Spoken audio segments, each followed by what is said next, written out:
So I just took a very quick rocket to get off the Earth into space. Turn all the lights off. So nice and dark, we've got the Earth in front of us, of course. We've got the moon, which is just over there. Got a few planets too, I can tell it's the planets, and the sun is just over there. So what we're going to do though, I want to take you beyond just the solar system to look at some planetary systems in space and what we think that they could look like.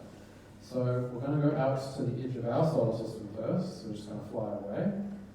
And I'll show you the scale of just our solar system. So that's the orbit of the moon, path the moon takes around us. There's Milky off in the distance. And there is the Milky Way, so that's our galaxy running across the sky just over there. So as we keep flying out, you'll see the planets, the orbits of the planets. Here we go, so this is the scale of our solar system. So we are an 8-planet planetary system. Most of these stars, they will have their own planets too, of course. We just happen to be one of the only ones we've ever found that has 8. So we haven't actually found another exoplanet system that has 8 planets. We are still currently quite unique for that sense.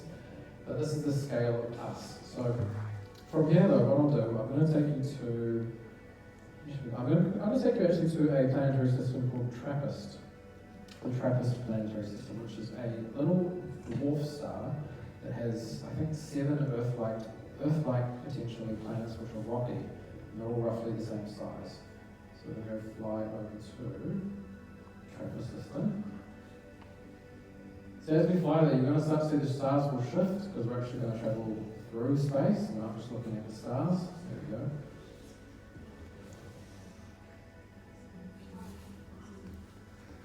There it is. Very hard to see because it's a dwarf star, so it's a very, very small planetary system. So here are the 7 planets and the central star, which is a dwarf. So it is very small. It's only a few times larger in terms of diameter than Jupiter. It's a very small star. But from here we can see that it has a plethora of planets, 7 Earth-sized planets. Now it just needs to say again that we don't know what they look like. We do not know what these planets look like. But we do think that a few of them are probably quite Earth-like. So I'll take you to a few of them. We're going to go to the 1, 2, 3, 4, this 5th planet. This is called 1F, so we haven't actually named it yet. So this planet here we can see is a fairly cold planet. So we know the temperature of the planet is a few degrees below 0. So we think that this planet would be mostly frozen on the surface, but it probably has liquid water, it's probably just an ice form. So this is the 5th planet. If we go closer, we're going to go to the 1E planet, which is the 4th one. This is the one that we think is probably much more Earth-like, because it is in the habitable zone, it is the right distance, and it's the right temperature. Now we think it looks like this. Again, this is not a photo, this is just what we think it might look like. But we know this because we know that the temperature of this planet is about 16 to 20 degrees. So that's like today in New Zealand, it's about 16 to 20 degrees. So we know it's kind of a very temperate planet, it is rocky, probably has water, but we're just not sure because again, we don't know the atmosphere of this planet. So it may not have water, it might be like a Venus-like planet, probably very unpleasant. We're not too sure though. Now if we go further in to the 3rd one, I believe the 3rd one might actually be a Venus-like planet, so covered in clouds, kind of like Venus, very horrible. Yeah, so this one we think is probably much more like Venus. Kind of looks like Neptune actually. It probably has a terrible atmosphere, so not very pleasant at all. Alright, we're going to leave the TRAPPIST system. I'm going to take you, where should we go? I'll take you to the Orion Nebula actually. We're going to go fly to the Orion Nebula, which is the star-forming region in space, which is, how far away? 1,200 light years away from us. One of the closest star-forming regions in space. So we've looked at exoplanets. I'll quickly show you star forming and then I want to show you star death. How stars die basically. So the Orion Nebula is right there, you can see it, a kind of cloudy looking patch. Nebula, by the way, is Latin, it literally means cloud. So this is a star forming region. So we've got photos of this star forming region in space. We know what it looks like really easily. You can actually see it with binoculars. But this is dust and gas that's been pulled together by gravity and it's forming stars. So the bright areas are baby stars that have been born, they're illuminating the nebula, and this is where stars come from. So the sun came from somewhere very similar about 4.5 billion years ago when it was born. So this is star formation, but I will show you. I'm going to show you star death. So when a star dies, I'm going to fly to a star which is kind of slowly exploded into space. And this is what we call a planetary nebula.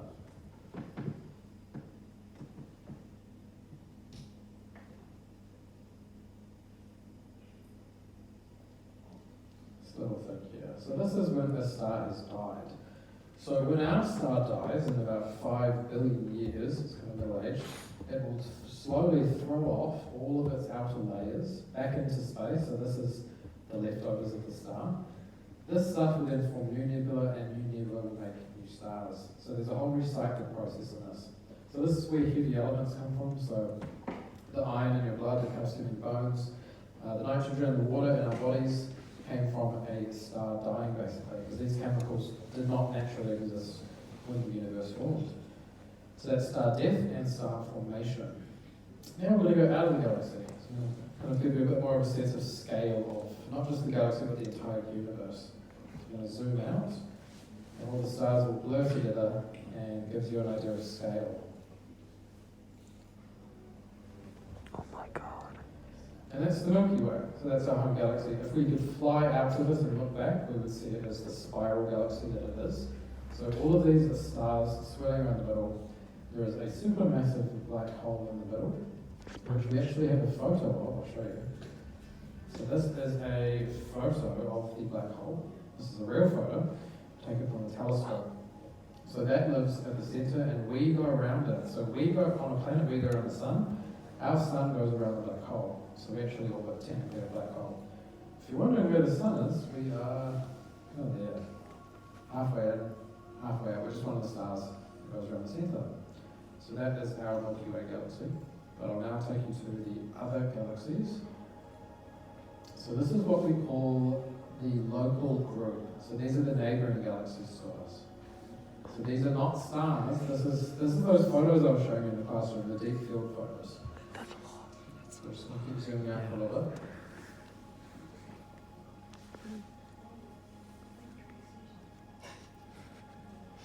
About there. Yes, fair enough. So what we're looking at now, this is what I was showing you in the classroom, but this is what it looks like in 3D. So when we were in the classroom, I was showing you these Hubble photos. I'll bring it up actually. So this photo here. Now, like I was talking about, every dot you see is a galaxy, every single dot. So what we did, we took these photos, the photos are flat, but we measured the distances to each galaxy, which is pretty simple math. So you measure the distances